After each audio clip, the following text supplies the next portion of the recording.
Pernahkah kalian membayangkan seorang bos wanita yang dikenal kejam, angkuh, dan hidup bergelimang harta tiba-tiba harus menangis histeris sambil bersimpuh di lantai tanah sebuah rumah gubuk? Niat, hati ingin memecat dan memenjarakan sopir pribadinya karena tuduhan pencurian. Sango justru ditampar oleh kenyataan pahit yang meruntuhkan kesombongannya. Apa sebenarnya yang ia lihat di balik pintu rumah reot itu? Dan rahasia besar apa yang disembunyikan oleh sang sopir yang selama ini hanya diam dan menunduk? Simak kisah selengkapnya karena cerita ini akan mengajarkan kita bahwa terkadang orang yang terlihat paling rendah di mata manusia justru memiliki derajat paling tinggi di mata Tuhan.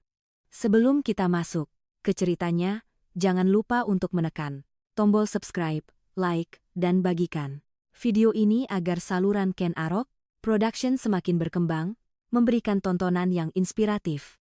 Saya doakan bagi teman-teman yang sudah subscribe dan berkomentar. Semoga Tuhan melimpahkan rezeki yang deras seperti air mengalir, diberikan kesehatan jasmani dan rohani, serta kebahagiaan yang tidak putus-putus untuk keluarga kalian. Amin. Amin ya Rabbal Alamin.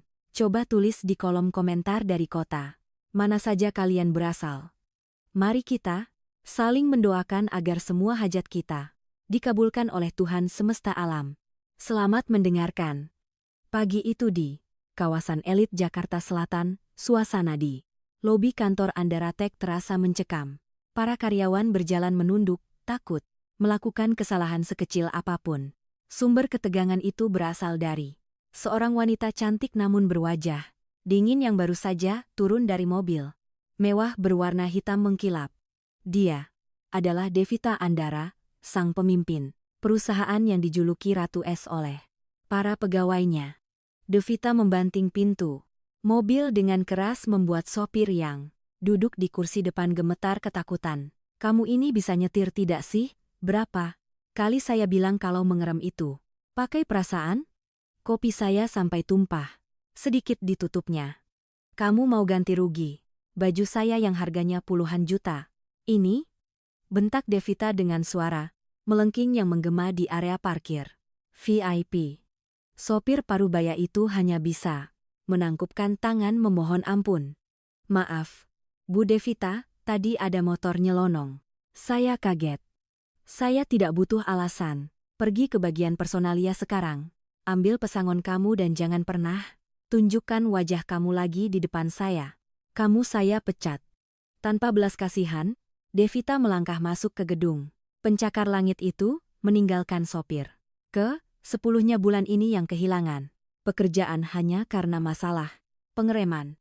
Di ruangannya yang luas dan dingin, Devita langsung memanggil manajer personalia lewat telepon. Ia tidak peduli betapa pusingnya departemen itu mencari pengganti. Baginya, kesempurnaan adalah harga mati. Ia butuh sopir yang tidak banyak bicara, gesit, membelah kemacetan Jakarta dan tahan banting. Sore harinya, di tengah kepanikan mencari pengganti karena Devita memiliki jadwal rapat penting. Besok pagi, seorang pria datang melamar. Penampilannya sangat sederhana, mengenakan kemeja putih polos yang agak lusuh namun bersih serta topi yang menutupi sebagian wajahnya. Namanya Dava Wiguna. Tidak ada aura istimewa dari dirinya. Ia terlihat seperti pria biasa yang sedang membutuhkan pekerjaan untuk menyambung hidup. "Saya dengar ibu mencari sopir. Saya hafal jalanan tikus Jakarta dan saya bisa menyetir dengan tenang," ucap Dava dengan ada suara yang rendah dan sopan saat diwawancara singkat oleh Devita di lobi. Devita menatapnya dari ujung kaki hingga ujung kepala dengan tatapan meremehkan.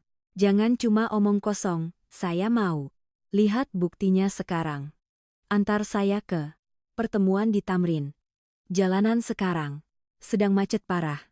Kalau sampai kopi, saya tumpah setetes saja. Atau kita terlambat 1 menit saja, kamu langsung angkat kaki." Dava mengangguk patuh. Ia segera duduk di balik kemudi mewah milik Devita. Dan benar saja, begitu keluar dari gedung, jalanan Jakarta sudah berubah menjadi lautan kendaraan yang semraut. Bunyi klakson bersahutan di mana-mana.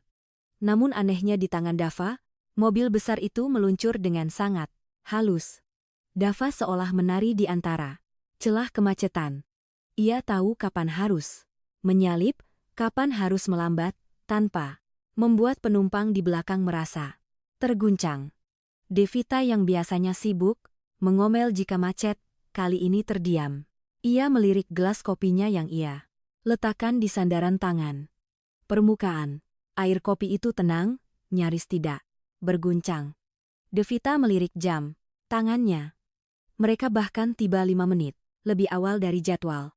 Untuk pertama kalinya, Devita merasa ada yang berbeda. Sopir ini bukan sopir sembarangan. Oke, kamu saya terima, ucap Devita dingin, tanpa menoleh saat turun di lobi gedung pertemuan. Gaji kamu standar, tapi kalau kerjamu bagus, ada bonus. Ingat satu hal, Dava. Jangan banyak omong. Jangan kepo urusan saya, dan jangan pernah telat. Paham? Paham, Bu, terima kasih, jawab Dava. Singkat. Devita berlalu dengan langkah angkuhnya. Tidak menyadari bahwa di balik topi lusuh itu, Dava menatap punggung bos barunya dengan tatapan yang sulit diartikan. Ada sorot mata lelah, namun juga menyeratkan kecerdasan yang disembunyikan rapat-rapat. Dava bukanlah sekadar sopir yang beruntung. Ia adalah seseorang yang sedang menyamar di balik kemudi takdir. Menunggu waktu yang tepat untuk sebuah tujuan yang jauh lebih besar dari sekadar mengantar jemput majikan. Hari pertama Dava resmi bekerja sebagai sopir pribadi Devita dimulai dengan ketegangan yang sudah menjadi sarapan sehari-hari Sango. Matahari baru saja terbit, namun Devita sudah melangkah terburu-buru keluar dari lobi apartemen mewahnya sambil menempelkan ponsel di telinga. Wajah cantiknya tampak merah pada menahan amarah, sementara tangan kanannya sibuk memegang tumpukan berkas tebal. Dava yang sudah menunggu di samping mobil sejak subuh, dengan sigap membukakan pintu penumpang belakang. Namun, Devita masuk tanpa menoleh sedikitpun. Ia terlalu sibuk memarahi manier pemasarannya di ujung telepon.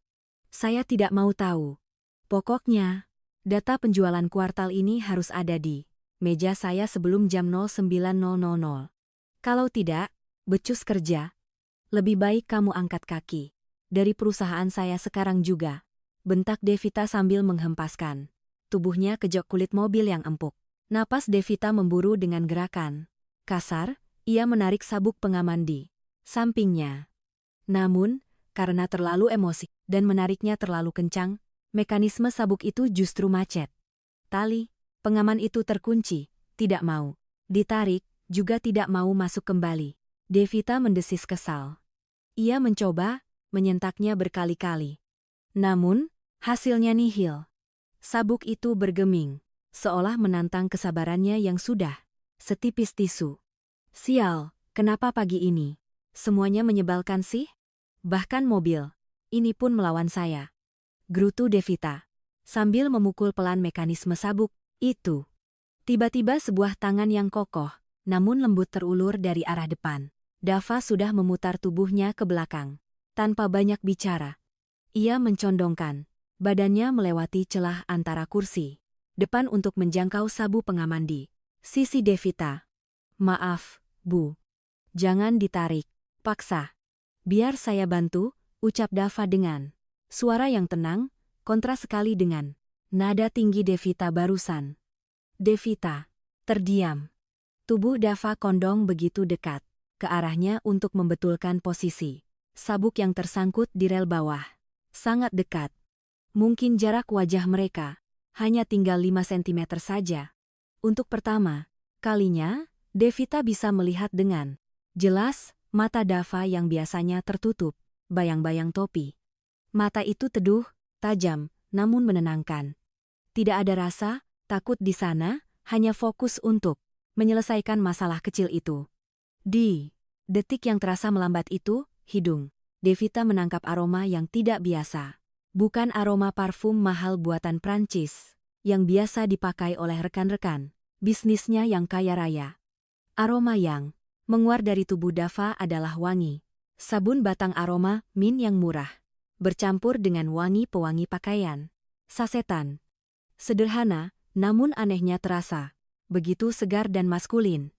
Wangi itu seolah menyusup masuk rongga dada Devita. Memaksanya untuk menahan napas. Sejenak.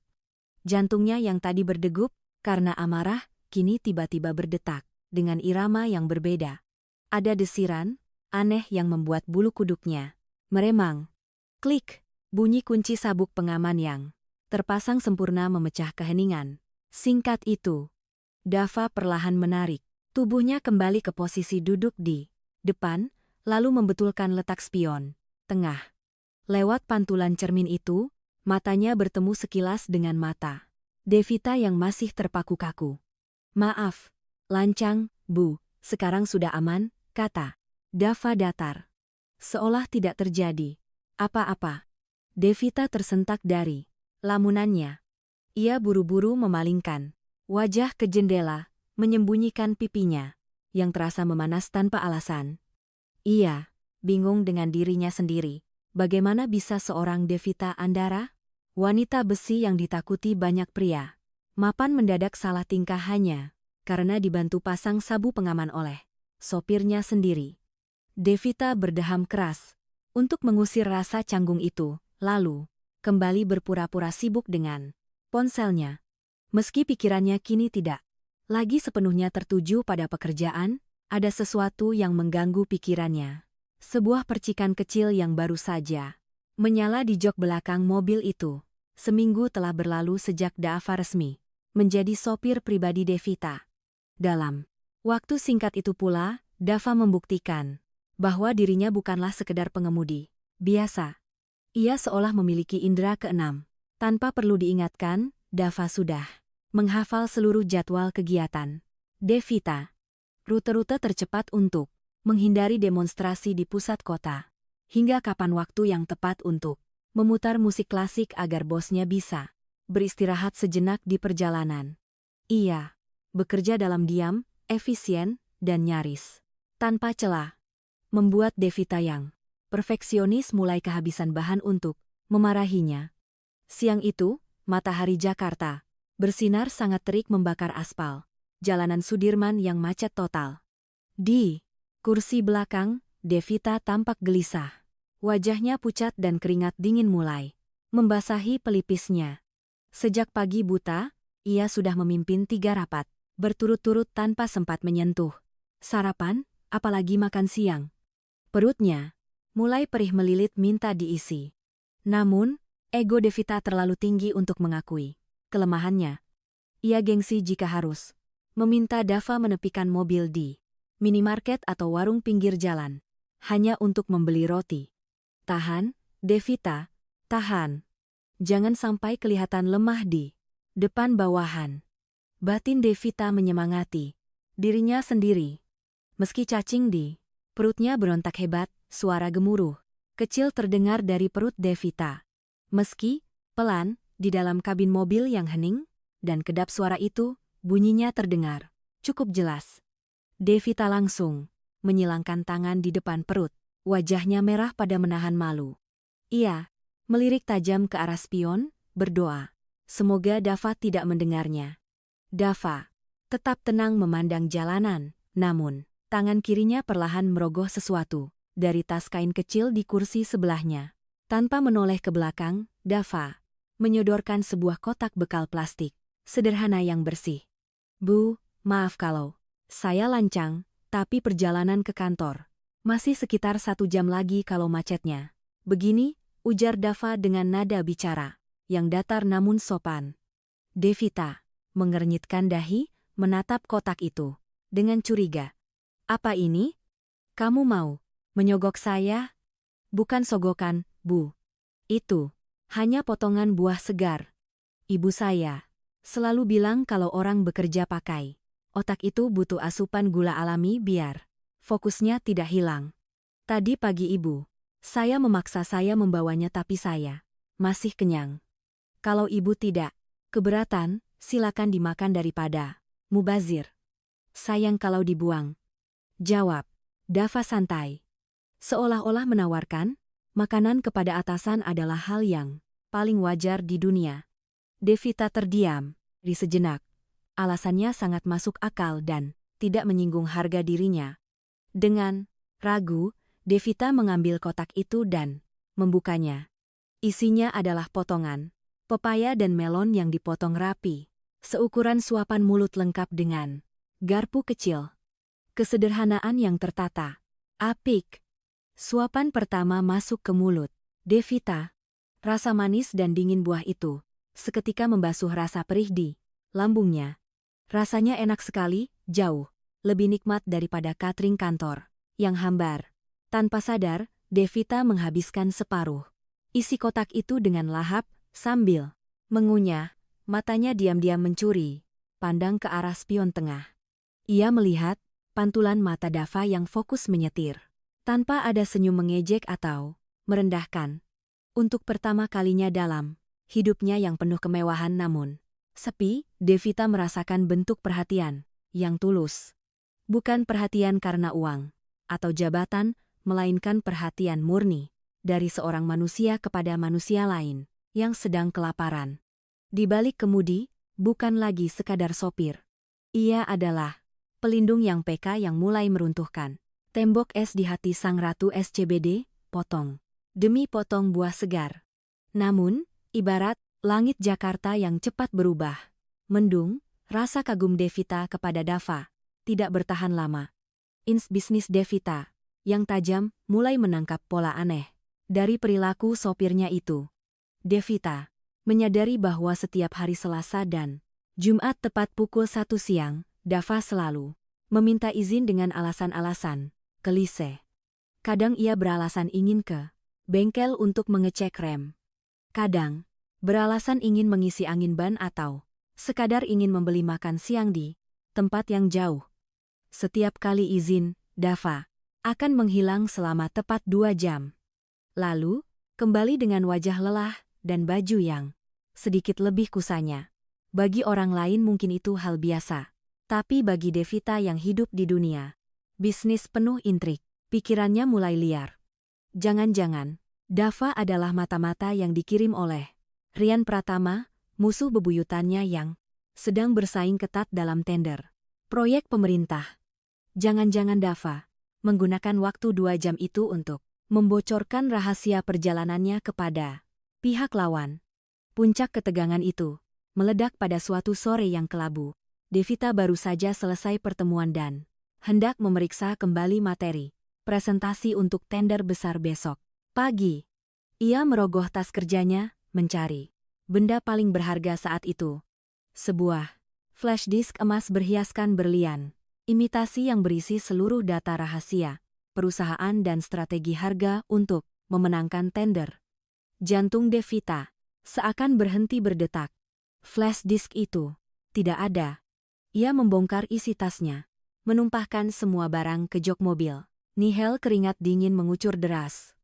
Ia ingat betul, benda itu terakhir kali ia pegang saat di dalam mobil pagi tadi. Devita langsung menatap punggung Dava dengan tatapan menyala. Rasa curiga yang dipendamnya selama ini meledak menjadi tuduhan yang menyakitkan. Berhenti di pinggir jalan sekarang, teriak Devita histeris. Dava kagetan segera menepikan mobil. Belum sempat ia bertanya, Devita sudah mencercanya. Mana flash disk saya? Kamu ambilkan. Kamu pasti jual data saya ke Rian Pratama saat kamu izin menghilang tadi siang, kan? Mengaku saja. Dava terperanjat. Wajahnya yang tenang berubah tegang. Harga dirinya sebagai laki-laki dan pekerja jujur serasa diinjak-injak. Ia menoleh ke belakang, menatap mata Devita dengan sorot terluka yang dalam. Demi Tuhan, Bu, saya tidak pernah menyentuh barang-barang Ibu, apalagi mencurinya. Saya memang orang miskin, tapi saya tidak makan uang haram. Jawab Dava dengan suara bergetar, menahan emosi. Alah, jangan drama. Orang miskin seperti kamu akan melakukan apa terus saja demi uang. Devita tidak mau mendengar. Ia menunjuk wajah Dava dengan telunjuknya yang gemetar karena marah. Dengar baik-baik, Dava. Saya beri waktu kamu sampai besok pagi. Kalau flash tag itu tidak ada di meja saya, besok jam 8 pagi, saya pastikan polisi yang akan menjemput kamu di rumah. Gubukmu itu, saya akan pastikan kamu membusuk di penjara. Ancaman itu menggantung di udara, menciptakan jurang pemisah yang lebar dan dingin di antara mereka. Dava hanya diam, menggigit bibir. Bawahnya kuat-kuat, menelan rasa sakit, hati yang perih. Ia kembali menyalakan mesin mobil tanpa membela diri lagi, membiarkan keheningan yang mencekam menemani sisa perjalanan mereka. Keesokan paginya, kekhawatiran Devita terbukti benar. Jam menunjukkan pukul tepat, namun kursi pengemudi mobilnya masih kosong. Sosok Dava yang biasanya datang lebih awal dari matahari terbit, kini tidak terlihat batang hidungnya. Devita mencoba menghubungi nomor ponsel Dava berkali-kali, namun hanya suara operator yang menjawab bahwa nomor tersebut sedang tidak aktif. Amarah Devita memuncak hingga ke ubun-ubun. Baginya, ketidakhadiran Dava ini adalah pengakuan bersalah. Dava pasti sudah kabur membawa data perusahaannya dan menjualnya ke pihak lawan. Kurang ajar, dia pikir dia bisa lari dari saya setelah mengkhianati kepercayaan saya. Geram Devita sambil membanting ponselnya ke jok penumpang. Tanpa menunggu sopir pengganti dari kantor, Devita nekat duduk di balik kemudi. Ia menarik sabuk pengaman dengan kasar dan menginjak gas dalam-dalam. Tujuan di peta digital. Mobil mewahnya sudah terkunci. Sebuah alamat di kawasan padat penduduk di pinggiran Jakarta Utara. Devita bertekad untuk menyeret Dava ke kantor polisi dengan tangannya sendiri. Ia tidak peduli jika harus masuk ke lubang semut sekalipun. Perjalanan itu terasa menyiksa. Semakin dekat ke lokasi, pemandangan gedung-gedung kaca pencakar, langit berganti menjadi deretan rumah kusam yang berdempetan tak beraturan. Jalan aspal mulus berubah menjadi jalanan rusak berlubang yang digenangi air keruh sisa hujan semalam. Mobil sedan mewah milik Devita tampak sangat asing dan mencolok di antara angkutan umum tua dan gerobak pedagang kaki lima yang memadati jalan. Beberapa warga menatap mobil itu dengan tatapan heran, dan curiga membuat Devita semakin tidak nyaman. Akhirnya peta digital itu berhenti di depan sebuah gang sempit yang hanya muat satu motor. Mobil tidak mungkin masuk ke sana. Dengan enggan, Devita memarkir mobilnya di pinggir jalan yang becek. Ia turun dengan wajah masam mengenakan pakaian kantor bermerek dan sepatu hak tinggi yang harganya setara dengan biaya hidup warga di sana selama setahun. Tempat macam apa ini? Bau amisnya menyengat sekali. Gumam Devita sambil menutup hidungnya dengan sapu tangan sutra. Devita melangkah masuk ke dalam gang itu dengan susah payah. Ia harus berjalan jinjit, melompati genangan air berwarna hitam, agar sepatunya tidak kotor. Meski percuma saja karena cipratan lumpur tetap mengenai kakinya, setiap langkah terasa berat dan menjijikan baginya. Namun rasa marah yang membara di dadanya mengalahkan rasa jijiknya. Ia bertanya kepada seorang ibu-ibu yang sedang menjemur pakaian dan ibu itu menunjuk ke arah sebuah rumah petak semi-permanen di ujung gang yang kondisinya paling memprihatinkan. Devita berdiri di depan rumah itu. Dindingnya dari triplex yang sudah lapuk dimakan rayap. Atapnya seng berkarat yang ditambal terpal plastik. Pintunya terbuka lebar. Seolah penghuninya tidak takut kemalingan, karena memang tidak ada harta yang bisa dicuri.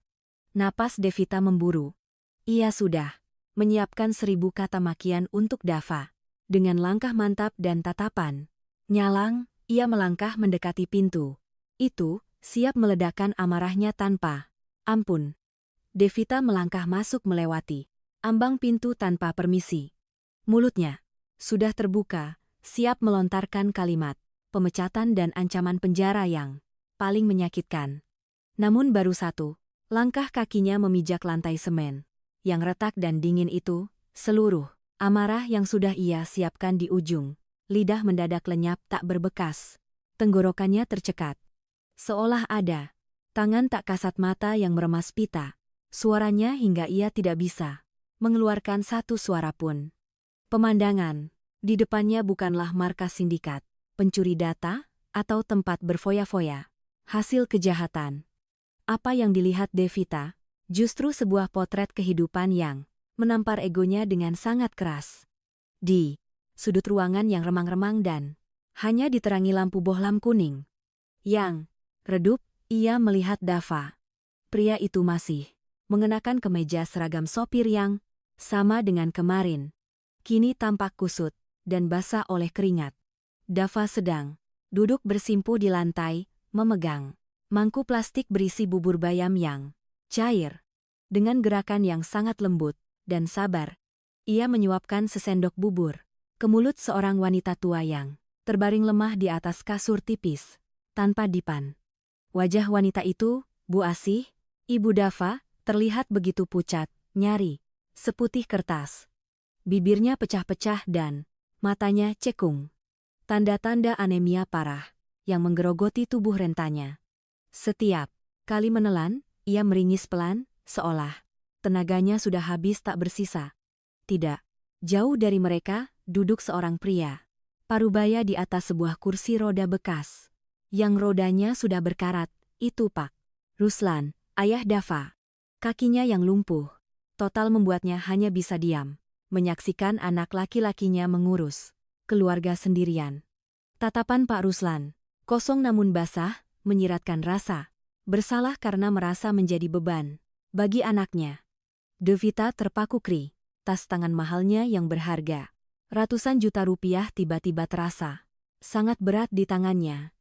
Seberat rasa malu yang kini menghantam ulu hatinya.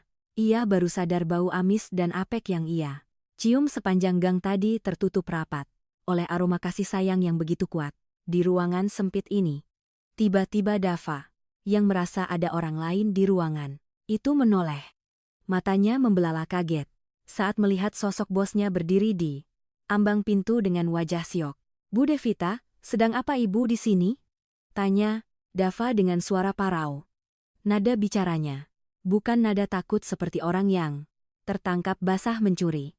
Justru itu adalah nada seorang pria yang harga dirinya runtuh karena kemiskinannya, telanjang di depan orang yang paling ia hormati.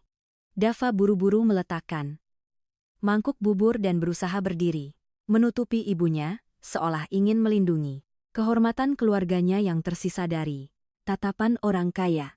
Maaf, tempatnya kotor, Bu. Ibu jangan masuk, nanti sepatunya rusak. Lanjut Dava sambil menunduk dalam-dalam. Mendengar itu, jantung Devita rasanya seperti diremas. Di saat dirinya datang dengan niat menghancurkan hidup Dava, pria itu justru masih memikirkan kebersihan sepatu mahal milik bosnya. Seketika itu, juga Devita merasa menjadi manusia paling kerdil di dunia ini. Suasana di dalam rumah petak itu begitu hening dan mencekam. Hanya suara napas berat Bu Asih yang terdengar memecah kesunyian. Devita masih berdiri mematung. Lidahnya keluh, tidak tahu harus berbuat apa. Rasa bersalah mulai merambat naik ke dadanya. Namun, egonya masih berusaha mencari pembenaran. Tapi dia tetap pencuri. Batin Devita mencoba membela diri. Meski hatinya mulai ragu, tiba-tiba keheningan itu pecah oleh suara langkah kaki yang berlari, tergesa-gesa di jalan setapak depan rumah. Mas Dava, seorang gadis remaja berseragam SMA, dengan tas punggung yang terlihat berat, menerobos masuk ke dalam rumah dengan napas terengah-engah. Wajahnya polos, tanpa riasan, namun memancarkan keceriaan yang kontras dengan suasana muram di ruangan itu. Itu adalah Rara, adik bungsu Dava. Di tangannya yang mengepal, ia menggenggam sesuatu yang berkilauan tertimpa cahaya lampu bohlam. Dava menoleh, kaget melihat adiknya pulang lebih cepat. Rara, kenapa? Lari-larian begitu? Ada apa? Tanpa menyadari kehadiran Devita yang berdiri kaku di pojok ruangan, Rara langsung menyodorkan benda yang digenggamnya ke arah kakaknya. Benda itu adalah sebuah flash disk berwarna emas dengan hiasan permata imitasi. Benda yang sejak semalam membuat Devita tidak bisa tidur dan hampir memenjarakan Dava. "Mas, ini punya bos kamu kan? Tadi pas aku nebeng mobil Mas Dava sampai depan gang sekolah, benda ini jatuh dari tas ibu bos terus nyelip di sela-sela jok belakang. Untung aku lihat pas mau turun. Maaf ya, Mas, aku baru sempat pulang sekarang buat kasih ini. Soalnya tadi ada pelajaran tambahan." Cero Rara dengan polosnya. Dava menerima flash disk itu dengan tangan gemetar. Ia menatap benda kecil itu, lalu beralih menatap wajah Devita. Tidak ada kata-kata yang keluar dari mulut Dava, tapi tatapan matanya seolah berteriak, menyuarakan kebenaran yang selama ini dituduhkan padanya. Devita merasa dunianya runtuh seketika, lututnya lemas. Ternyata tuduhannya salah besar. Flash disk itu tidak dicuri, tidak dijual, melainkan terjatuh karena kecerobohannya sendiri. Dan soal saya, sering izin setiap jam siang. Dava akhirnya buka suara. Nadanya pelan namun tegas, memecah rasa malu Devita yang semakin memuncak. Itu bukan untuk bertemu saingan bisnis ibu. Setiap jam, saya harus pulang sebentar untuk memastikan ibu saya minum obat penambah darah dan makan siang. Ibu saya sakit, anemia parah, Bu. Kalau telat makan sedikit saja, beliau bisa pingsan dan tidak ada yang bisa mengangkatnya ke tempat tidur karena bapak lumpuh dan Rara masih sekolah. Dava menarik napas panjang, menahan genangan air di pelupuk matanya. Saya cuma punya waktu istirahat 1 jam. Jadi saya harus ngebut pulang, pergi demi menyuapi ibu saya. Saya minta maaf kalau itu membuat ibu curiga. Penjelasan itu menghantam dada Devita, lebih keras daripada tamparan fisik manapun. Ia menatap Rara yang bingung, menatap Pak Ruslan yang sedih, dan menatap Bu Asih yang lemah. Devita, sang ratu SCBD yang merasa dirinya paling benar kini sadar bahwa ia hanyalah seorang wanita arogan yang telah menghakimi ketulusan seorang anak yang berbakti. Air mata yang sejak tadi ditahannya akhirnya jatuh juga membasahi pipi halusnya. Rasa bersalah itu bagaikan ombak besar yang menghantam karang ego Devita hingga hancur berkeping-keping. Ia tidak sanggup lagi menatap mata Dava yang penuh kejujuran itu. Namun, Devita bukanlah tipe wanita yang hanya dia meratapi kesalahan. Ia adalah seorang eksekutor, seorang pemimpin yang terbiasa mencari solusi instan untuk setiap masalah.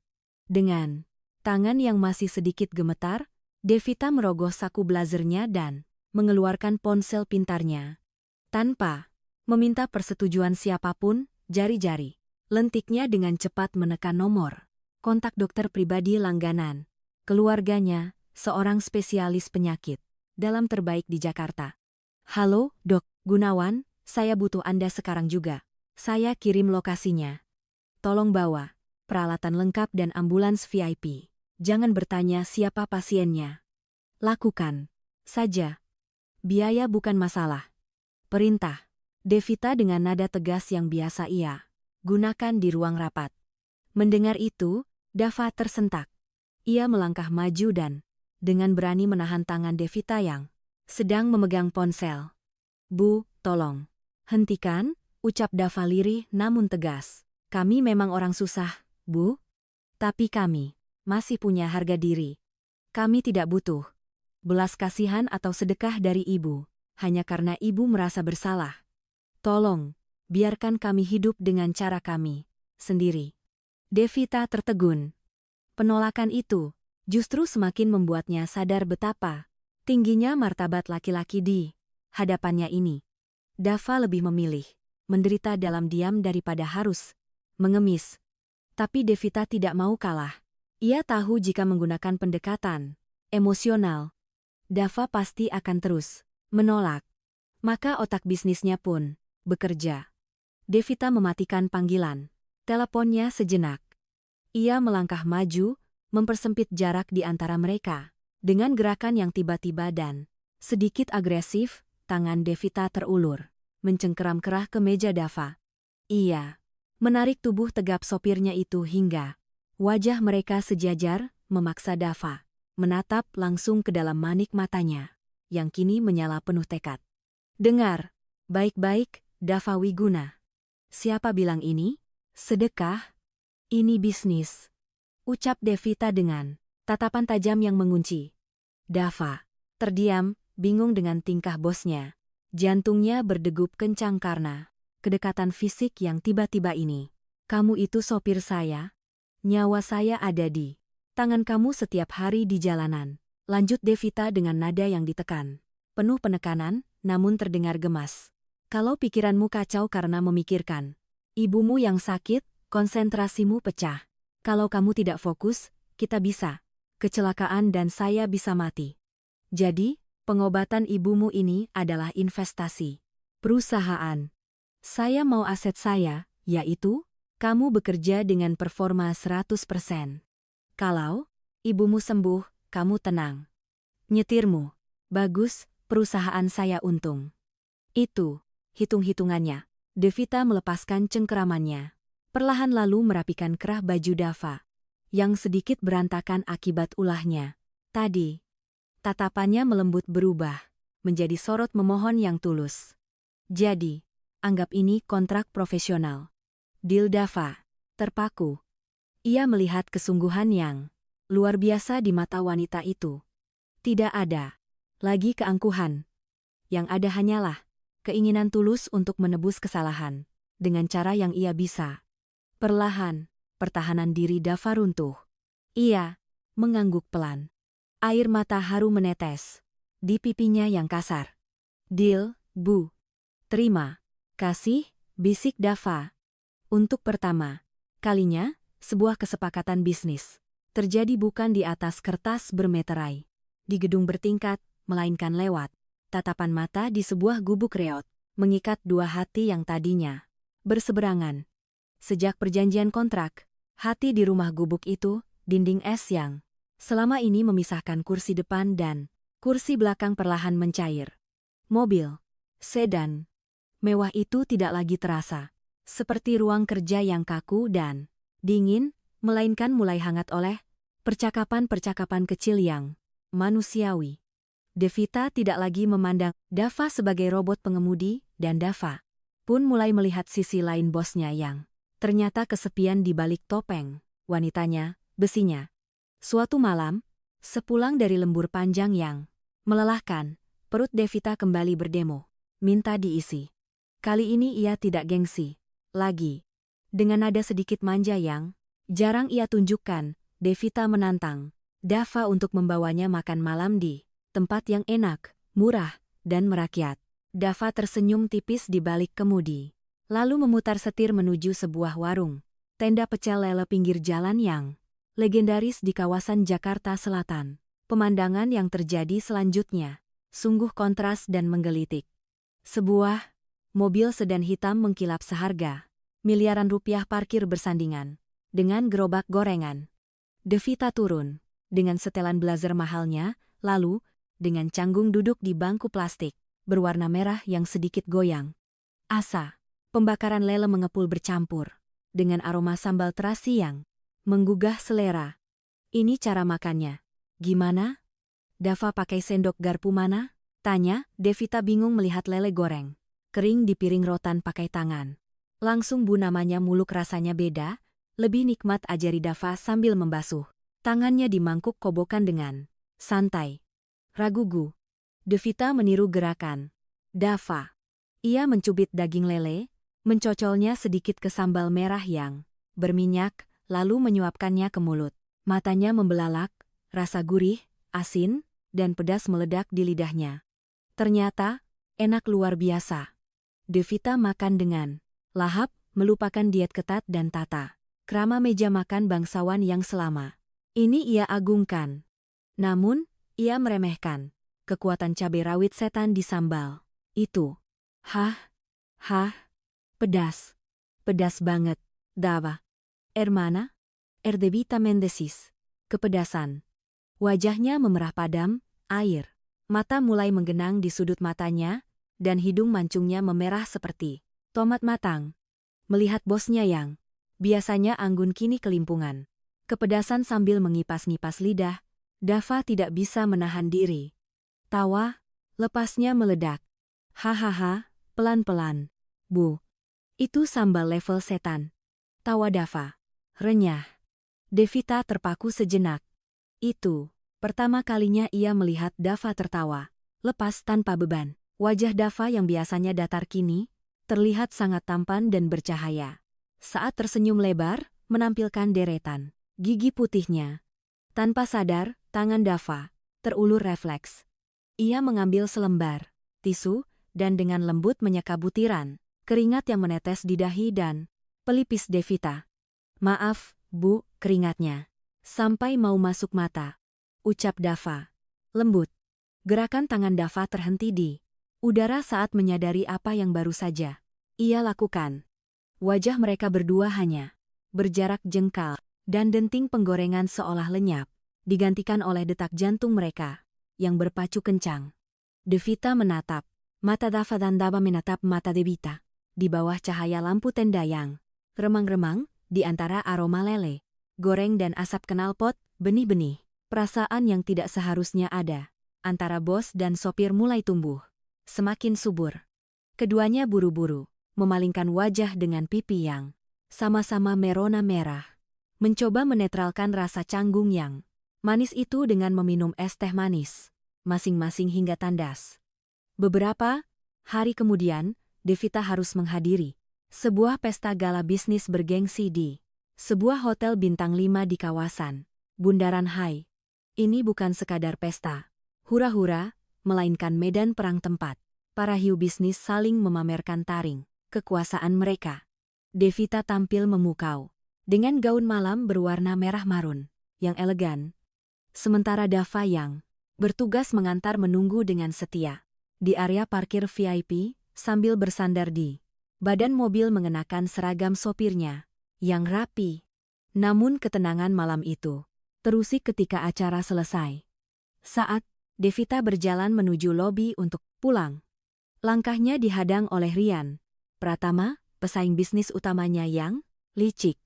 Rian dengan setelan jas mahalnya dan senyum mengejek yang khas menatap Devita lalu beralih menatap Dava yang sedang membukakan pintu mobil. Wah, lihat siapa ini? Ujar Rian dengan suara lantang yang sengaja dibuat agar didengar oleh kolega bisnis lain di sekitar lobi. Ratu SCBD ternyata selera rekrutmennya rendah juga ya. Kamu tahu siapa yang memegang setir mobil mahalamu itu? Devita. Devita menghentikan langkahnya, menatap Rian dengan dingin. Minggir Rian, saya tidak punya waktu meladeni omong kosongmu. Ini bukan omong kosong, tapi peringatan. Rian tertawa, meremehkan sambil menunjuk wajah Dava dengan telunjuknya. Pria yang kamu jadikan sopir ini adalah Dava Wiguna, mantan CEO startup unicorn yang jatuh miskin karena kasus penggelapan dana 3 tahun lalu. Dia ini sampah bisnis, Devita. Mantan korporat yang bangkrut total. Dava terdiam kaku. Rahangnya mengeras, menahan amarah. Tangannya mengepal kuat, hingga buku-buku jarinya memutih. Ia menunduk, tidak berani menatap mata Devita. Rasa malu karena masa lalunya dikuliti di depan umum membuat dadanya sesak. Rian belum puas. Ia mendekat ke telinga Devita. Namun suaranya cukup keras untuk menusuk hati Dava. Dan asal kamu tahu, di hari dia bangkrut dan semua asetnya diita bank, ayahnya yang lumpuh itu kecelakaan ditabrak lari saat berusaha mengejar penagih utang yang mengambil rumah mereka. Tragis sekali, kan? Seorang anak emas yang gagal menjaga perusahaan dan gagal menjaga ayahnya sendiri. Devita tertegun. Jantungnya serasa berhenti berdetak mendengar fakta itu. Potongan-potongan puzzle tentang kecerdasan Dava, kemampuan analisisnya, dan kesedihan di mata Pak Ruslan kini tersusun sempurna. Dava bukanlah orang bodoh. Dia adalah raksasa yang sedang tidur.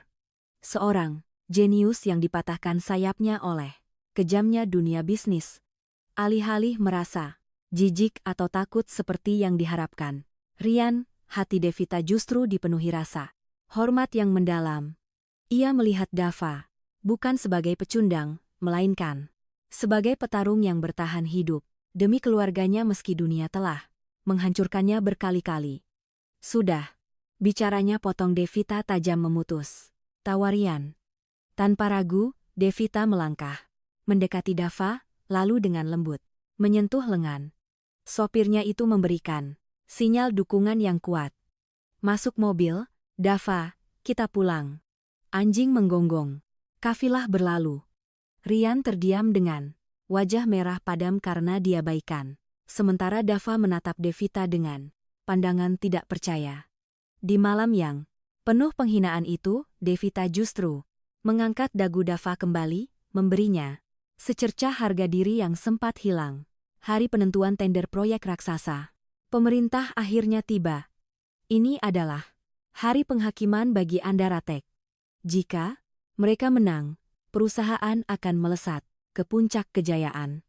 Namun jika kalah, mereka terancam gulung tikar karena seluruh modal perusahaan sudah dipertaruhkan dalam proyek ini. Devita duduk di kursi belakang dengan wajah tegang namun penuh percaya diri. Ia sudah mempersiapkan materi presentasi selama berbulan-bulan tanpa tidur nyenyak. Semuanya tersimpan rapi di dalam laptop canggihnya dan cadangannya ada di peladen awan perusahaan. Namun 1 jam sebelum jadwal pertemuan dimulai, mimpi buruk itu datang tanpa permisi. Saat mobil sedang melaju membelah jalanan protokol menuju gedung kementerian, ponsel Devita berdering tanpa henti. Panggilan masuk dari direktur teknisnya. Bu Devita, gawat, darurat. Peladen kantor kita diserang virus tebusan. Semua data terkunci. Total.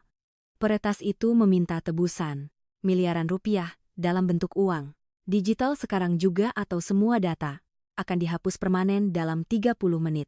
Teriak direktur teknis dengan suara panik yang menyayat hati di ujung telepon. Wajah Devita seketika pucat.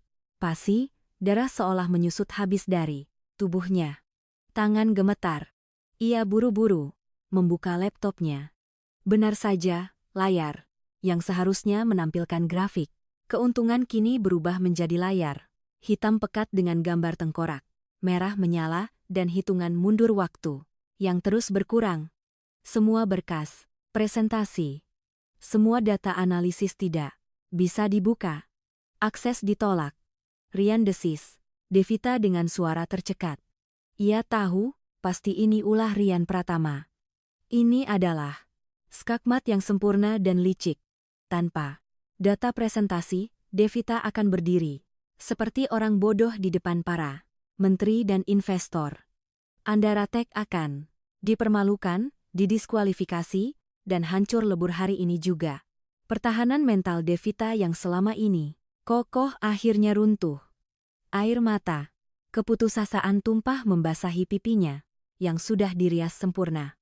Ia melempar ponselnya ke jok lalu menelungkupkan wajahnya ke telapak tangan, menangis. Tergugu seperti anak kecil yang kehilangan arah. Hancur sudah semua kerja kerasnya.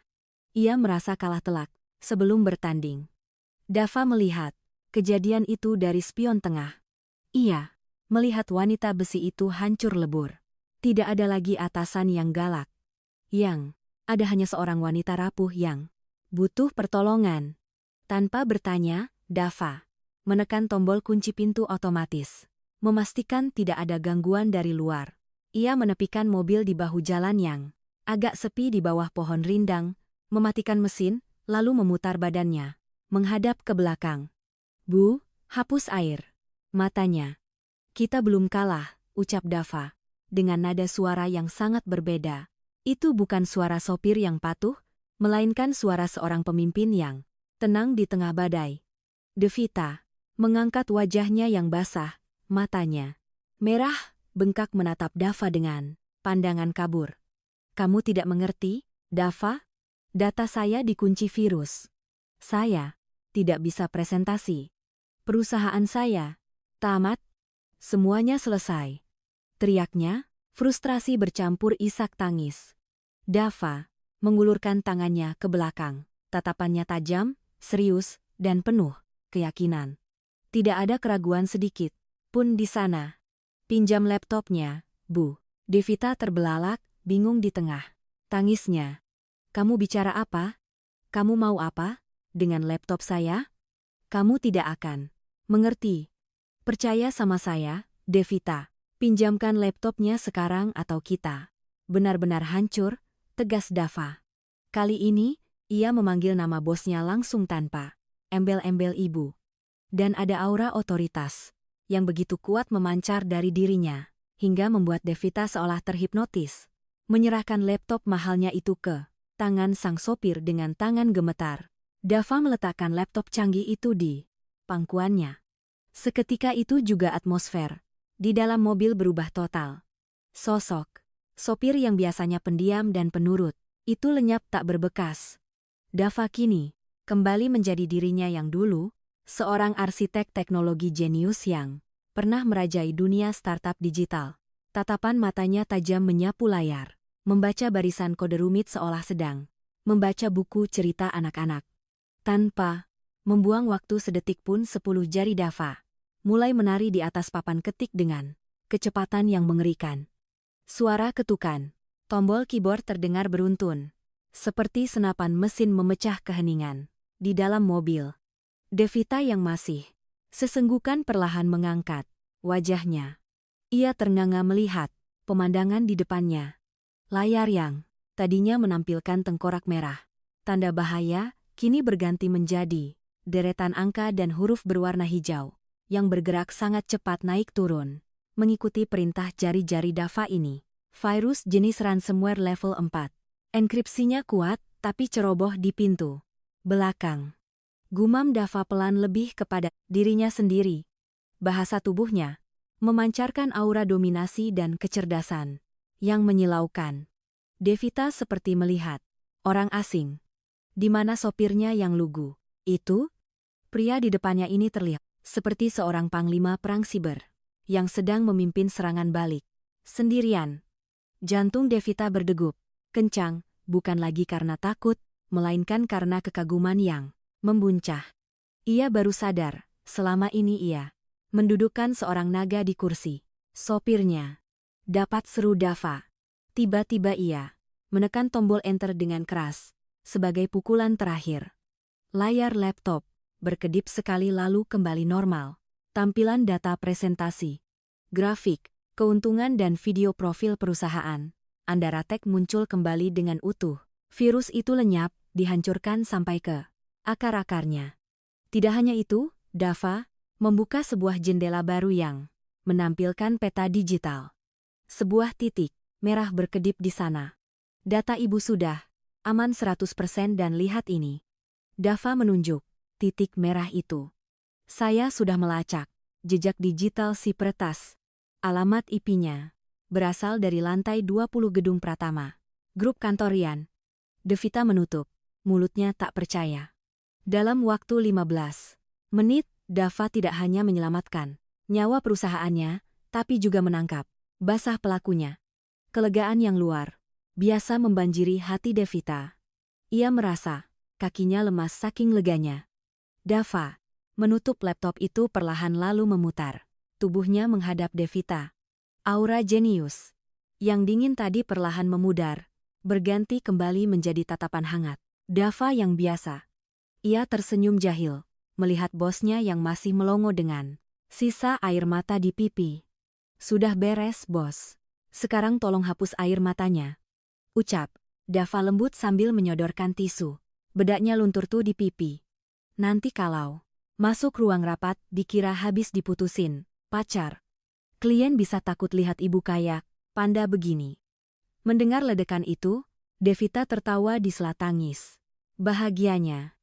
Ia memukul lengan kekar Dava dengan pelan. Pukulan yang penuh rasa terima kasih dan keakraban. Dasar sopir, kurang ajar. Berani-beraninya meledek saya, omel Devita.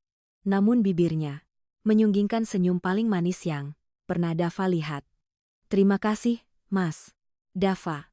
Kamu luar biasa. Namun, drama di dalam mobil itu belum berakhir. Saat Dava hendak memutuskan koneksi dan menutup akses ke peladen, Rian untuk menghilangkan jejak matanya yang jeli menangkap sebuah folder tersembunyi dengan nama file yang mencurigakan di sudut layar. Insting detektifnya berteriak. Tanpa pikir panjang, Dava mengklik folder tersebut. Isinya adalah kumpulan video rekaman, kamera dashboard mobil atau dashcam, yang sudah bertahun-tahun tersimpan. Satu video menarik perhatiannya. Video itu bertanggal tepat 3 tahun yang lalu, di malam yang sama ketika hidup Dava hancur berantakan. Dengan tangan gemetar, Dava memutar video itu. Di layar laptop yang jernih terpampang pemandangan jalanan Jakarta yang sedang diguyur hujan deras. Mobil yang merekam video itu melaju kencang. Ugal-ugalan membelah malam. Terdengar suara tawa Rian Pratama yang khas mabuk kemenangan, sedang berbicara di telepon membanggakan bagaimana ia baru saja berhasil menghancurkan bisnis Dava. Tiba-tiba, sebuah sepeda motor tua muncul di depan. Pengendara motor itu mengenakan jaket lusuh yang sangat Dava kenal. Itu adalah Pak Ruslan, ayahnya yang malam itu sedang panik mencari pinjaman uang. Bra, mobil itu tidak mengerem. Justru terdengar suara mesin yang menderu kencang sebelum benturan keras terjadi. Tubuh renta Pak Ruslan terpental ke aspal. Motornya hancur, namun mobil itu tidak berhenti. Rian malah tertawa sadis. Mampus kau, orang miskin. Lalu tancap gas meninggalkan korban yang sekarat di tengah hujan. Dava mematung, napasnya tercekat. Wajahnya yang tadi tenang kini memerah, padam. Urat-urat di leher dan tangannya menonjol keluar menahan amarah yang meledak hebat. Ternyata kecelakaan yang membuat ayahnya lumpuh seumur hidup bukanlah kecelakaan biasa. Itu adalah kejahatan terencana. Rian Pratama bukan hanya menghancurkan karirnya, tapi juga merenggut kaki ayahnya. Bajingan, aku bunuh dia sekarang juga. Raung Dava, suaranya menggelegar memenuhi kabin mobil. Akal sehat Dava hilang. Ia membanting laptop ke kursi samping, melepas sabu pengaman dengan kasar, dan hendak membuka pintu mobil. Ia siap menerobos masuk ke gedung kementerian, mencari Rian, dan menghabisinya dengan tangan kosong. Tidak peduli jika ia harus membusuk di penjara setelahnya. Namun, sebelum Dava sempat melangkah keluar, sepasang lengan melingkar erat di tubuhnya dari arah belakang. Devita, dengan air mata yang kembali mengalir, melihat kebenaran mengerikan itu, memeluk Dava sekuat tenaga dari jok belakang. Ia menyandarkan kepalanya di punggung Dava yang bergetar hebat karena emosi. Jangan, Mas, jangan. Isak, Devita di telinga Dava. Jangan kotori tangan kamu dengan darah orang jahat itu. Kalau kamu memukulnya, kamu yang masuk penjara. Siapa yang akan jaga Bapak? Siapa yang akan urus Ibu dan Rara? Jangan biarkan dia menang 2 kali. Dava terdiam. Napasnya masih memburu seperti banteng yang terluka. Devita memperat pelukannya, menyalurkan ketenangan ke dalam jiwa Dava yang sedang terbakar dendam. Kita hancurkan dia dengan cara yang elegan. Kita punya buktinya sekarang. Kita bikin dia membusuk di penjara seumur hidup dan kehilangan segalanya. Sama seperti dia membuatmu kehilangan segalanya dulu. Kita lakukan ini bersama-sama, Mas. Aku ada di belakang kamu. Perlahan, tubuh Dava yang kaku mulai melemas. Kata-kata Devita bagaikan air dingin yang menyiram api amarahnya. Dava menunduk, menggenggam tangan Devita yang melingkar di dadanya. Ia sadar pembalasan terbaik bukanlah kekerasan, melainkan keadilan yang mutlak. Suasana di dalam ruang rapat utama gedung kementerian terasa dingin dan tegang. Di atas panggung, Rian Pratama berdiri dengan senyum penuh kemenangan. Ia baru saja menyelesaikan presentasinya dengan penuh percaya diri di hadapan para menteri dan investor asing Rian tidak henti-hentinya menyindir kompetitornya yang belum juga muncul. Ia yakin betul saat ini Devita pasti sedang menangis di pojokan karena datanya hilang atau minimal terjebak macet karena sabotase mental yang ia lakukan. Bapak Menteri yang terhormat, ucap Rian dengan nada sombong sambil merapikan jas mahalnya. Sepertinya Andaratek tidak akan datang. Ini membuktikan bahwa mereka tidak profesional dan tidak siap menangani proyek negara sebesar ini. Sebaiknya, kita langsung saja tanda tangan kontrak dengan perusahaan saya. Para pejabat mulai berbisik-bisik, mengangguk setuju. Namun, tepat saat pena hampir menyentuh kertas kontrak, pintu ganda ruang rapat itu terbuka lebar dengan suara berdebum. Semua mata tertuju ke arah pintu. Masuklah Devita. Andara dengan langkah tegap dan wajah bersinar penuh keyakinan. Tidak ada jejak air mata sedikit pun di wajahnya.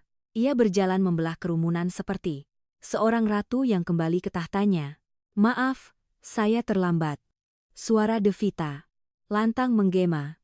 Ada sedikit sampah digital yang harus kami bersihkan di perjalanan. Rian tertawa meremehkan. Hah? Datang dengan tangan kosong. Mana tim kamu? Mana data presentasi kamu? Jangan buang waktu kami, Devita. Devita tersenyum miring. Saya tidak butuh tim. Saya hanya butuh satu orang terbaik. Ia menyingkir sedikit ke samping, memberi jalan. Silakan masuk, konsultan khusus saya. Dari balik punggung Devita muncul sesosok pria tegap yang membuat napas Rian tercekat di tenggorokan. Itu Dava. Namun bukan Dava si sopir lusuh yang biasa ia hina. Dava kini mengenakan setelan jas hitam slim fit pemberian Devita yang membalut tubuh atletisnya dengan sempurna. Rambutnya disisir rapi ke belakang, wajahnya bersih dan aura kepemimpinannya memancar begitu kuat, lebih menyilaukan daripada lampu sorot panggung. Tanpa mempedulikan Rian yang melongo seperti orang bodoh, Dava melangkah naik ke podium. Ia menyambungkan laptopnya ke proyektor. Selamat siang, Bapak Menteri. Sapa Dava dengan suara bariton yang berwibawa. Nama saya Dava Wiguna. Hari ini saya tidak hanya akan mempresentasikan solusi teknologi masa depan untuk negara, tapi juga membersihkan hama yang merusak industri ini. Layar besar di belakang Dava menyala. Bukan hanya menampilkan data proyek yang jauh lebih canggih dan efisien daripada milik Rian, tetapi di akhir presentasi Dava menampilkan halaman bonus. Halaman itu memutar video rekaman dashboard mobil yang menunjukkan tabrak lari ayah Dava serta log data yang membuktikan bahwa serangan virus ke Pladen Andaratek berasal dari komputer pribadi Rian. Ruangan itu gempar. Para menteri berdiri kaget. Wajah Rian berubah pucat pasi. Kakinya gemetar. Hebat. Ia mencoba kabur lewat pintu samping. Namun dua petugas keamanan kementerian dengan sigap meringkusnya. Rian Pratama, Anda kami tahan atas tuduhan percobaan pertasan negara dan tindak pidana tabrak lari. Tegas. Petugas keamanan di atas panggung. Dava berdiri tegak menatap musuh masa lalunya. Diseret keluar seperti pencuri ayam. Rian berteriak-teriak minta ampun, tapi tidak ada yang peduli. Kehormatan Dava telah kembali. Devita menatap Dava dan barisan depan dengan mata berkaca-kaca. Penuh kebanggaan dan Dava membalasnya dengan senyuman tipis yang melegakan. Hari ini kebenaran telah menemukan jalannya sendiri untuk menang. Badai, masalah perusahaan sudah berlalu dan matahari kejayaan kembali bersinar bagi Andaratek. Nama baik Dava pun sudah bersih sepenuhnya. Tawaran untuk kembali memimpin perusahaan-perusahaan besar mulai berdatangan ke meja Dava. Namun, sore itu di ruangan kerja Devita yang megah, Dava justru meletakkan sebuah amplop putih di atas meja marmer. Itu adalah surat pengunduran diri atau resign. Tugas saya sudah selesai, Bu Devita. Utang budi saya sudah lunas. Sekarang saatnya saya berdiri di kaki saya sendiri, merintis usaha dari nol. Saya tidak ingin selamanya berlindung di balik bayang-bayang ibu, ucap Dava tegas.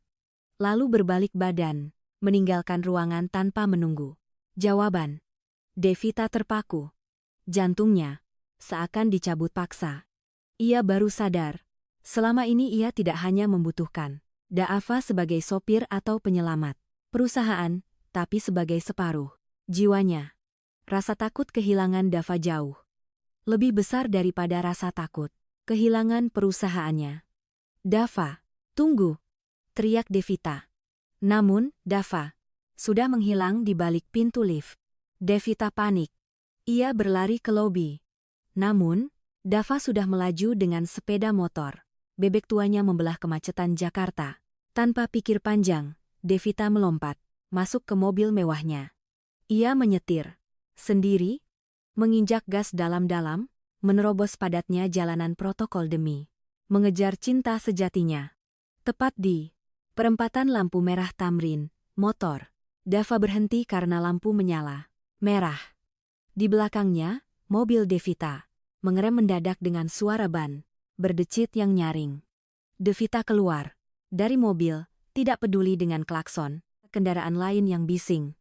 Ia berlari di aspal panas dengan sepatu hak tingginya, menghampiri Dava yang kaget melihat bosnya nekat turun ke jalanan. Saya tolak surat resign kamu, teriak Devita dengan napas terengah-engah di samping motor Dava. Dava membuka kaca helmnya, menatap Devita bingung. Ibu, ini kenapa? Bahaya lari-larian di sini. Pulanglah, Bu. Saya cuma sopir dan ibu itu ratu. Kita beda dunia. Persetan dengan dunia. Devita menangis menumpahkan segala gengsinya di tengah jalan raya itu. Saya tidak butuh sopir Dava. Saya butuh kamu. Saya butuh laki-laki yang bisa menjadi imam saya, yang bisa memarahi saya kalau saya salah, yang menemani saya makan di pinggir jalan. Saya butuh kamu seumur hidup saya. Dava terdiam. Matanya menatap dalam ke mata Devita yang basah. Ia melihat ketulusan yang telanjang di sana.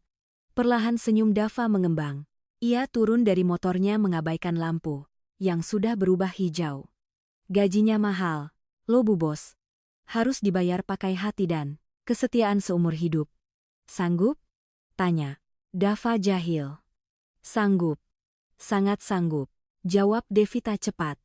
Pengendara motor dan mobil di sekitar mereka yang menyaksikan drama itu bersorak ramai membunyikan klakson panjang sebagai tanda dukungan. Dava tertawa bahagia, lalu dengan lembut ia melepaskan helmnya dan memasangkannya ke kepala Devita.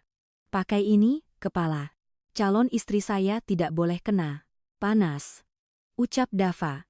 Di bawah terik matahari Jakarta dan riuh rendah suara klakson, sebuah kisah cinta yang bermula dari jok belakang mobil kini menemukan tujuannya yang paling indah. Sejak deklarasi cinta yang menghebohkan di perempatan Tamrin, hubungan antara Devita dan Dava berubah 180 derajat. Mereka sepakat untuk menjalani hubungan ini secara sembunyi-sembunyi alias backstreet di kantor demi menjaga profesionalisme. Namun begitu jam kantor usai, Devita akan langsung meluncur ke rumah sederhana Dava. Mobil mewah seharga miliaran rupiah itu kini sudah tidak asing lagi parkir di mulut gang sempit menjadi pemandangan sore yang ditunggu-tunggu warga sekitar. Sore itu, Devita datang dengan misi khusus. Ia ingin membuktikan kepada Bu Asih bahwa dirinya bukan hanya jago memerintah karyawan, tapi juga bisa menjadi calon menantu idaman yang pandai mengurus dapur. Dengan semangat membara, Devita menggulung lengan kemeja sutranya dan memakai celemek kumal milik Bu Asih.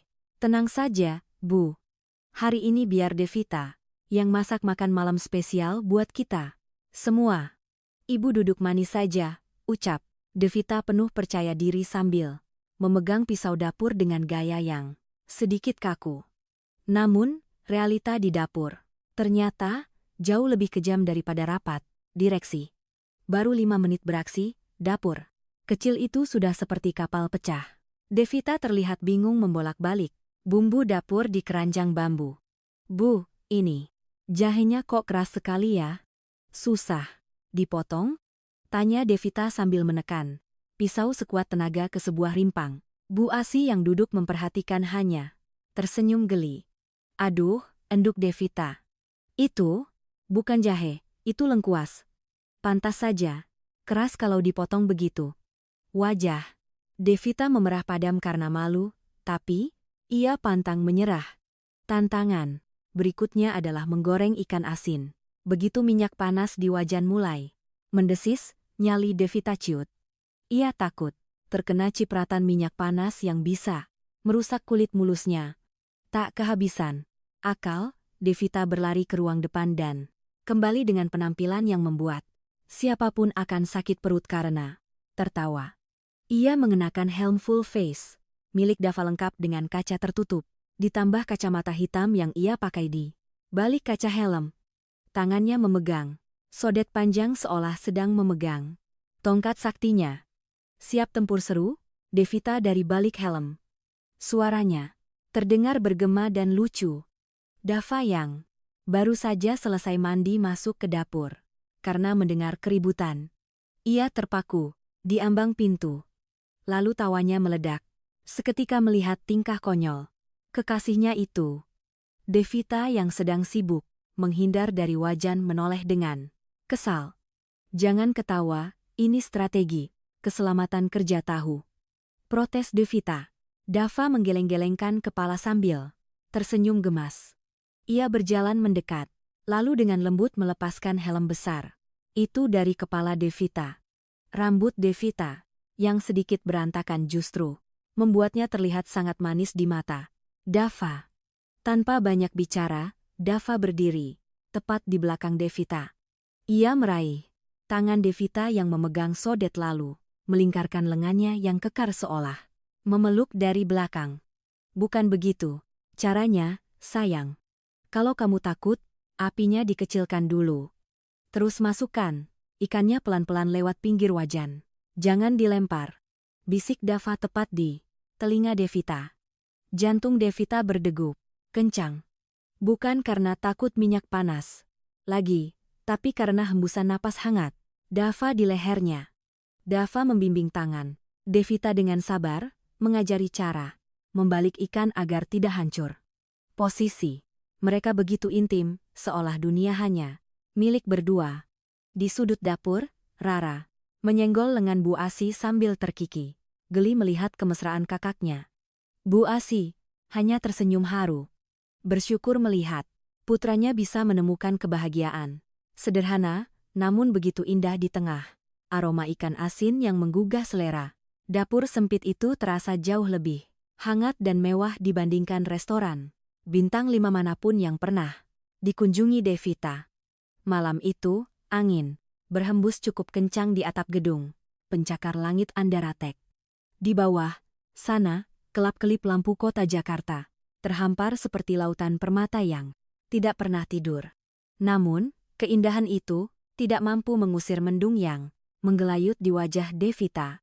Ia berdiri di pinggir pagar pembatas, menatap kosong ke kejauhan, membiarkan rambut indahnya diacak-acak oleh angin malam.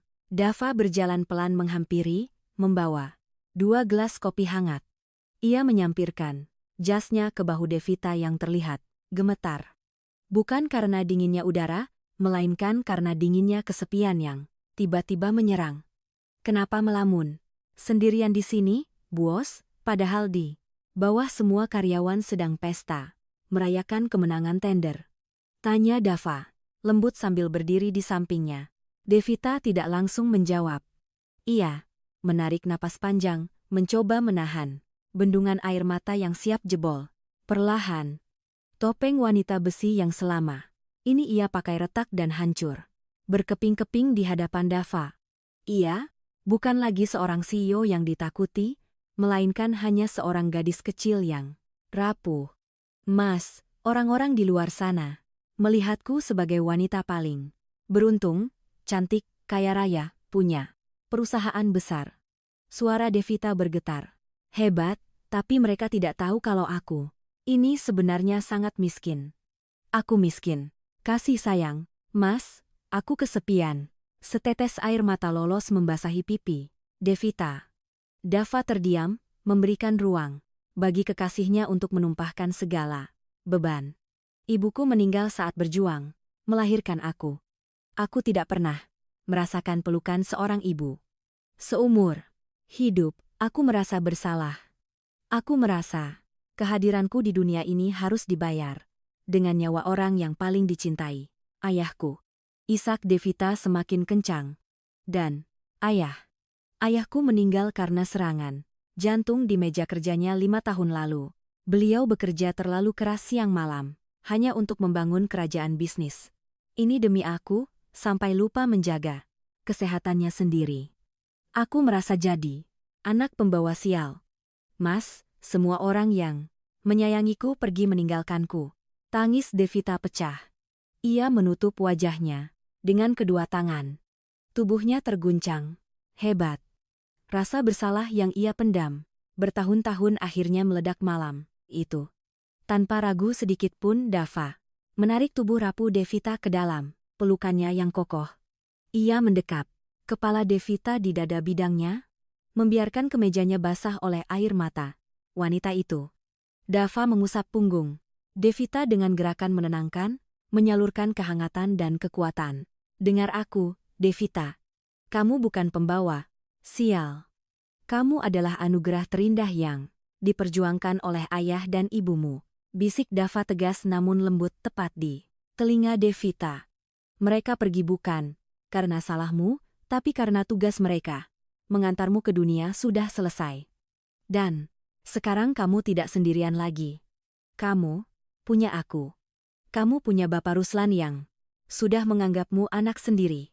Kamu punya Ibu AS yang selalu mendoakanmu. Dan kamu punya Rara yang bawel itu. Kami adalah keluargamu sekarang. Rumah gubuk kami memang sempit, tapi pintu hati kami seluas samudera untuk menampung semua kesedihanmu. Mendengar kata-kata itu, Devita semakin mengeratkan pelukannya di pinggang Dava. Untuk pertama kalinya, setelah sekian lama, lubang besar di hatinya yang menganga perlahan tertutup. Di atap gedung yang tinggi itu, di bawah saksi ribuan bintang, Devita akhirnya menemukan rumah tempat ia pulang. Bukan sebuah bangunan mewah, melainkan sebuah pelukan tulus dari seorang pria sederhana. Malam itu, suasana di rumah petak keluarga Dava terasa berbeda dari biasanya. Tidak ada suara televisi yang menyala, tidak ada canda tawa Rara yang biasanya pecah. Udara terasa padat oleh ketegangan yang manis. Di atas tikar pandan yang digelar di ruang tengah, hidangan makan malam sederhana berupa sayur lodeh, tempe goreng, dan sambal terasi baru saja tandas disantap. Devita duduk bersimpuh dengan sopan di samping Dava. Ia mengenakan pakaian yang sopan dan sederhana, melepaskan segala atribut kemewahannya. Di hadapan mereka, duduk Pak Ruslan di kursi rodanya dan Bu Asi, yang bersandar di bantal karena fisiknya masih belum pulih sepenuhnya. Setelah hening beberapa saat, Dava mengubah posisi duduknya. Ia beringsut maju lalu, melakukan gerakan yang membuat hati Devita bergetar. Dava bersujud mencium kaki ayahnya, lalu beralih mencium tangan ibunya dengan takzim. Devita, tanpa diminta mengikuti gerakan itu, ia menundukkan kepalanya dalam-dalam, menunjukkan penghormatan tertinggi kepada dua sosok sepuh di hadapannya. Dava mengangkat wajahnya, menatap kedua orang tuanya dengan mata yang basah, namun penuh tekad. Ia menggenggam tangan Devita erat-erat, seolah menyalurkan keberanian. Pak, Bu, suara Dava terdengar parau memecah kesunyian malam, yang diiringi suara jangkrik. Malam ini, Dava membawa Devita ke sini bukan sekadar untuk makan malam. Dava ingin menyampaikan niat yang sudah Dava simpan rapat-rapat di hati.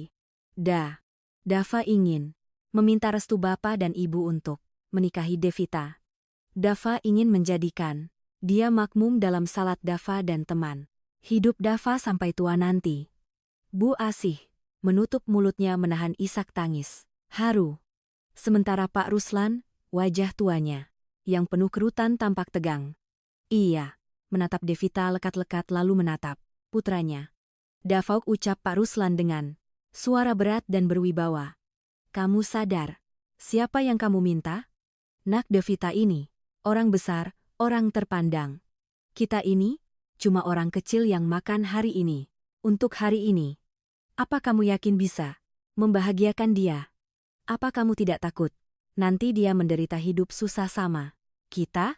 Devita yang mendengar itu langsung mengangkat wajahnya dengan berani. Namun, santun. Ia menjawab keraguan calon mertuanya. Pak, tolong jangan bicara seperti itu, ucap Devita dengan air mata mengalir. Harta bisa dicari, Pak. Jabatan bisa hilang kapan saja, tapi ketulusan hati seperti yang Dava dan keluarga Bapak punya itu tidak bisa dibeli dengan uang sebanyak apapun. Devita tidak butuh kemewahan lagi. Devita cuma butuh rumah yang hangat dan Devita menemukannya di sini. Tolong, Pak, izinkan Devita menjadi anak Bapak dan Ibu. Mendengar jawaban tulus itu, pertahanan Pak Ruslan runtuh. Pria parubaya yang kakinya tak lagi berdaya, itu mengulurkan tangannya yang kasar dan gemetar lalu mengusap kepala Devita dengan penuh kasih sayang. Kalau begitu, niatmu, Nak Devita. Bapak restui, ucap Pak Ruslan dengan suara bergetar menahan tangis. Bapak titipkan anak Bapak yang keras kepala ini sama kamu. Ya. Dava itu, luarnya saja keras, tapi hatinya selembut kapas. Saling jagalah kalian. Jadikan pernikahan kalian ibadah. Alhamdulillah, seru Dava dan Devita bersamaan. Malam itu di bawah atap seng yang sederhana, dua keluarga yang berbeda latar belakang itu menyatu dalam ikatan doa dan restu. Tangis bahagia pecah, menghapus segala perbedaan kasta dan harta, menyisakan hanya cinta yang murni. Hari yang dinanti-nanti itu akhirnya tiba, sebuah hari bersejarah yang menggemparkan seluruh Jakarta. Pernikahan Devita, Andara dan Dava Wiguna bukan sekadar penyatuan dua hati, melainkan penyatuan dua dunia yang selama ini dianggap mustahil untuk bersatu. Sesuai kesepakatan mereka, prosesi akad nikah tidak digelar di gedung mewah bertabur kristal, melainkan di Masjid Al-Ikhlas, sebuah masjid kecil sederhana di kampung tempat tinggal Dava. Pagi itu, gang sempit yang biasanya becek disulap menjadi lorong indah berhiaskan janur kuning. Devita tampil anggun mengenakan kebaya putih sederhana tanpa payet berlebihan. Namun, aura kecantikannya justru memancar lebih terang daripada saat ia mengenakan gaun desainer mahal.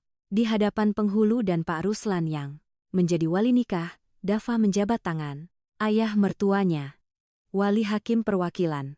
Jika ayah kandung sudah tiada, dalam konteks ini mungkin wali hakim atau kerabat Devita. Namun fokus pada Dava. Dengan suara lantang dan satu tarikan napas yang mantap, Dava mengucapkan kalimat sakral itu. Saya terima nikah dan kawinnya Devita Andara binti almarhum Bapak Andara dengan mas kawin tersebut dibayar tunai. Sah, seru para saksi yang menggema di seluruh ruangan masjid. Air mata Devita menetes saat mencium punggung tangan Dava. Imamnya yang sah. Di sudut masjid, warga kampung yang menonton berdesak-desakan ikut menangis haru. Mereka tidak menyangka tetangga mereka yang santun itu kini bersanding dengan wanita paling berpengaruh di ibu kota. Namun, kejutan sesungguhnya terjadi pada resepsi malam harinya. Pesta digelar di aula besar, sebuah hotel bintang 5 di kawasan Jakarta Pusat. Disinilah pemandangan unik yang membuat bulu kuduk merinding terjadi. Tamu undangan yang hadir adalah campuran yang sangat kontras, namun indah. Di satu sisi terlihat para pejabat tinggi, menteri, dan CEO perusahaan multinasional dengan setelan jas mahal. Di sisi lain hadir tetangga-tetangga Dava mulai dari tukang bubur, penjaga warung hingga ibu-ibu pengajian kampung yang mengenakan batik sederhana terbaik mereka. Tidak ada skat, VIP. Tidak ada pembeda kasta. Devita dan Dava dengan senyum merekah menyalami Semua tamu dengan kehangatan yang sama. Terlihat seorang menteri sedang asik mengobrol akrab dengan Pak RT kampung. Dava sambil menikmati hidangan kambing guling. Rara, adik Dava berlarian ke sana kemari dengan kebaya lucunya, mengenalkan teman-teman sekolahnya kepada kolega bisnis Devita. Foto-foto pernikahan mereka langsung meledak di media sosial. Warganet menjuluki mereka sebagai pasangan sultan dan rakyat. Jelata versi nyata. Kisah cinta mereka menjadi simbol harapan bahwa cinta sejati tidak memandang dompet atau jabatan. Malam itu di atas pelaminan yang megah, Dava membisikkan sesuatu kepada istri cantiknya. Terima kasih. Sudah mau menerima duniaku yang sempit. Ini, istriku. Devita tersenyum, mengeratkan genggaman tangannya. Duniaku, yang sebenarnya baru saja dimulai. Bersamamu, suamiku. Itulah puncak kebahagiaan malam itu. Sebuah pesta, perayaan kemanusiaan di mana cinta berhasil meruntuhkan tembok tebal bernama status sosial. Banyak orang mengira setelah menikah, Devita akan mengubah Dava menjadi sosok pria sosialita yang kaku dan gila hormat. Namun, dugaan itu salah besar. Justru, sebaliknya, Dava lah yang perlahan mengubah Devita. Di hadapan para karyawan dan klien di kantor, Devita tetaplah sosok Ratu S yang tegas, disiplin, dan tatapannya bisa membuat manajer pemasaran gemetar ketakutan jika target penjualan tidak tercapai.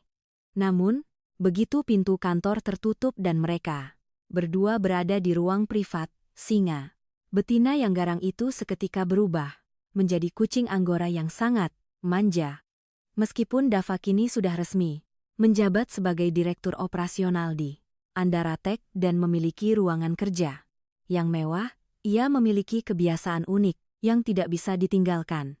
Dava seringkali mencuri tugas sopir kantor. Ia lebih suka menyetir sendiri untuk mengantar istrinya ke berbagai pertemuan penting.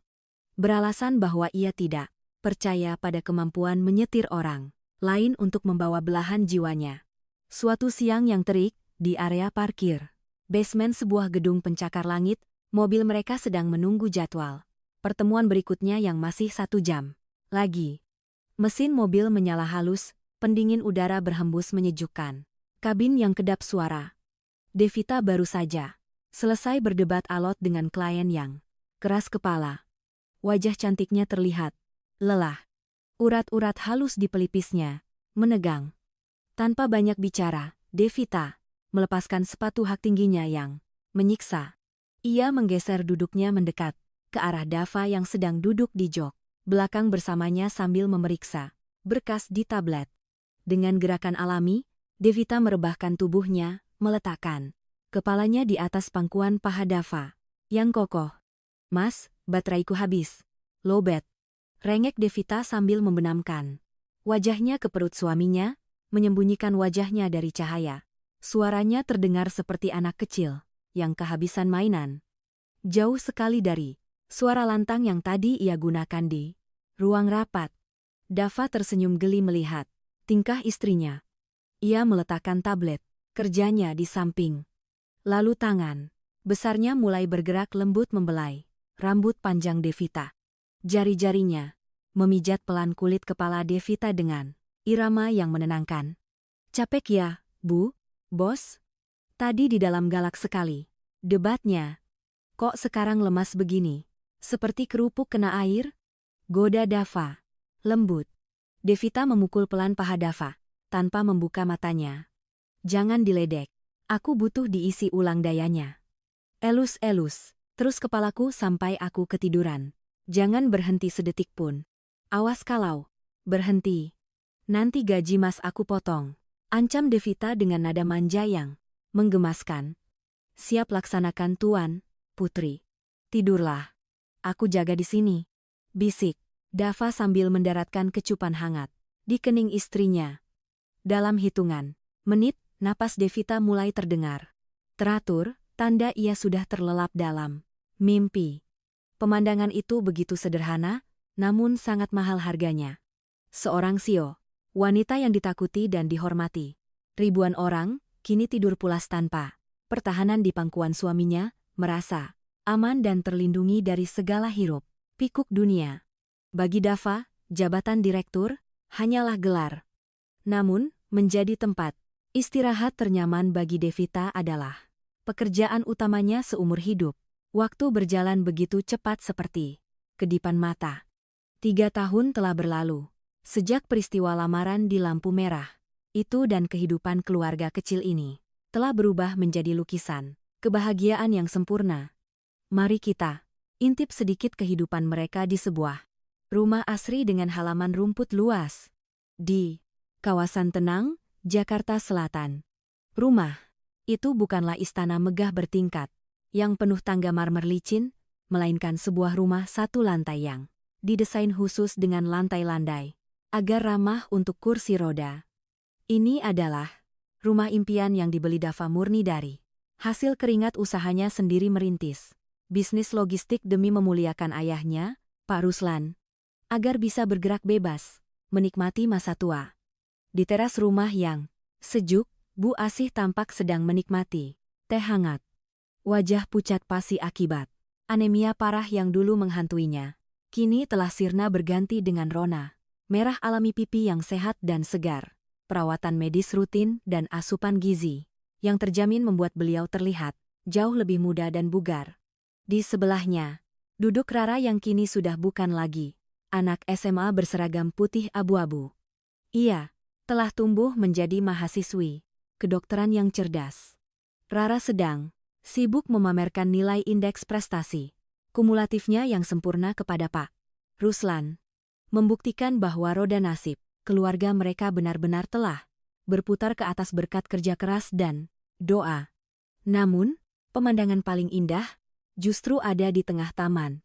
Terdengar suara tawa renyah seorang bocah perempuan berusia 2 tahun yang sedang berlari tertatih-tatih mengejar kupu-kupu. Namanya Aira, putri kecil, buah cinta Dava dan Devita. Gadis kecil itu mewarisi mata teduh milik ayahnya dan senyum manis milik ibunya. "Papa, Mama, lihat!" teriak Aira riang sambil menunjuk kupu-kupu yang terbang rendah. Dava yang sedang memotong rumput dan Devita yang sedang menyiram bunga mawar serentak menoleh.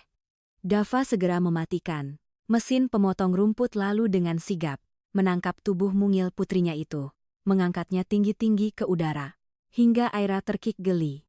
Devita berjalan mendekat, memeluk mereka berdua dari samping, lalu menyandarkan kepalanya di bahu suaminya yang berkeringat, namun wangi aroma kebahagiaan. Devita menatap wajah Dava lalu beralih menatap rumah mereka yang penuh cinta. Ia tersadar, dulu ia mati-matian mencari kebahagiaan di puncak gedung pencakar langit dan tumpukan harta. Namun ternyata, kebahagiaan sejati itu justru ia temukan di jok belakang mobilnya sendiri pada sosok sopir sederhana yang kini menjadi raja di hatinya. Cerita ini mengajarkan kita satu hal penting, sahabat Ken Arok Productions, bahwa kemewahan terbesar dalam hidup bukanlah tentang seberapa mahal mobil yang kita kendarai, melainkan siapa sosok setia yang menemani kita melewati jalanan kehidupan yang berliku, baik saat jalan itu mulus maupun saat penuh lubang. Terkadang, jodoh dan rezeki terbaik dibungkus dengan kemasan yang sederhana, menunggu untuk kita buka dengan kunci ketulusan. Terima kasih sudah mendengarkan kisah inspiratif Tuan Putri di Jok Belakang hingga akhir. Jangan lupa untuk menekan tombol subscribe, like, dan bagikan video ini ke orang-orang tersayang kalian.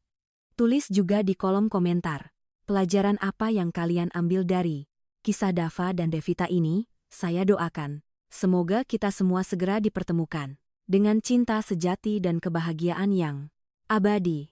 Sampai jumpa di cerita seru berikutnya. Wassalamualaikum warahmatullahi wabarakatuh.